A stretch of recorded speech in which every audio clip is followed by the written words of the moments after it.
You know, I start skating at like 7:30 and skate till maybe 10. A day of skateboarding is made up of mostly failure. Like fail, fail, fail, fail, fail, fail, fail, fail.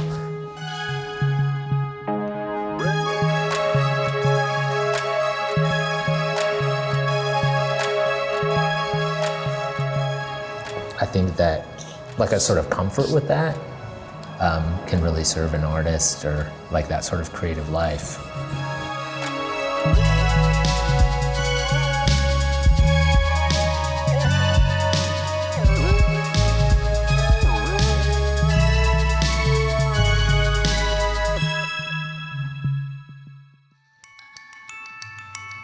My name's Geoff McFetridge, and I'm an artist and graphic designer, and we're in my studio in Los Angeles. I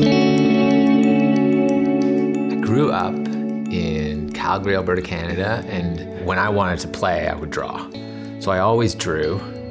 I never had some conception that I would become an artist, but I just knew that I wanted to draw. My history like involved going to art school. For me, it was like timing out like, what was I ready for? What did I know and what did I need to learn? And for me, going to a local art school was perfect because it was like basically, it was less about learning, it was more about giving myself time to like develop and being able to be ready to absorb the real lessons of being an artist at the right time.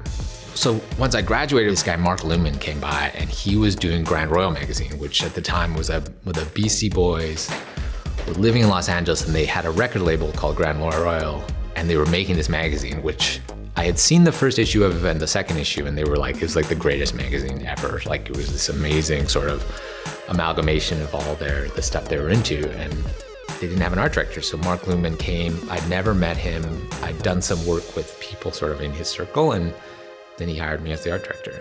That was like the laboratory where doing that magazine and sort of like being exposed to these sort of like, not Beastie Boys-y people, but people in LA who were making things, like people who were making websites, people who were making music and involved in like the culture. It sort of gave me a place where I could experiment, and it was a job, but it was also just a way to like make work. I'd made the decision after graduating to like making very personal work that like applied to like culture. And I was gonna have a studio that was gonna do commercial work, but it was like Grand Royal magazine. And then I was gonna do shows, so just showing the work that I was like developing in my sketchbooks, and then do animation. And so it was just, that was like sort of the template, and each one of those things would feed each other. Like I'm sort of cynical about the design process, that like I don't think anything necessarily becomes better, but I think that it is sort of useful in that it's sort of like based on this idea of like busy work, or this premise that there is like good and bad. Like in design, you talk about like good design, bad design.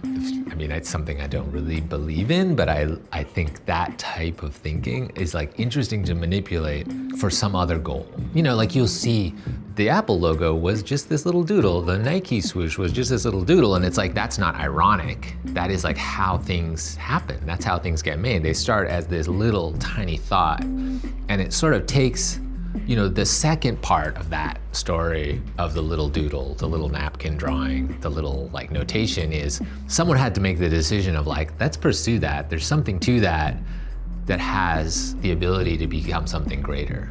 And that is sort of like the next step.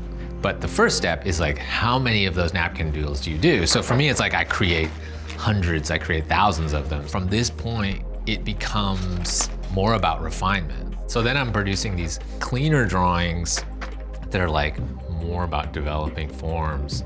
But this development is sort of like, it's just for myself. So it's like this sort of repetition and tracing the same image. And what I'm moving into is this sort of like very mechanical type of creativity, where like the mechanics of something take importance, like how things like form themselves sort of aesthetically or in like a design way on the page. It's sort of mindless. I feel like a small part of the process. And there's something sort of interesting about that. Like, oh, this drawing could sort of draw itself. But I think what's most interesting about what I do is that I'm also doing projects and working for clients, working in Hollywood, working for Nike, working for Google, working for Apple, working for Patagonia. I'm working for tiny companies. I'm doing logos for bicycle shops in Arizona. It's like I'm doing this like vast spectrum of things, and opening up my studio to that sort of input is like a great way for me to like experiment and be exposed to different creative people and different people's ideas and to get to collaborate. And I think that having the strength to make work for your friends or make for the people like immediately next to you, that is like the thing that will resonate. It's like those people and the people they know, it starts to be this sort of onion skin or reverberation that like goes out, and really that work you're making for your like deepest inner circle, that resonates much farther than you would think.